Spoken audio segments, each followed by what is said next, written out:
Geçen seneler olduğu gibi bu sene de meslek yüksekokulumuzda ki öğrencilerimizin barınma ihtiyaçlarını gidermek için ilçe kaymakamlığımız, belediyemiz ve meslek yüksekokulu müdürlüğümüz arasında bir protokol imzaladık barınmalarını gidermek için.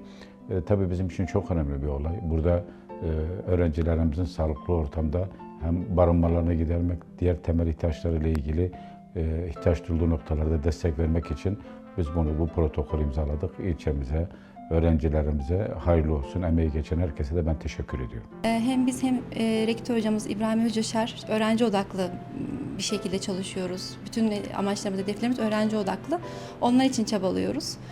Çok şükür Ömerli'de de destek alıyoruz.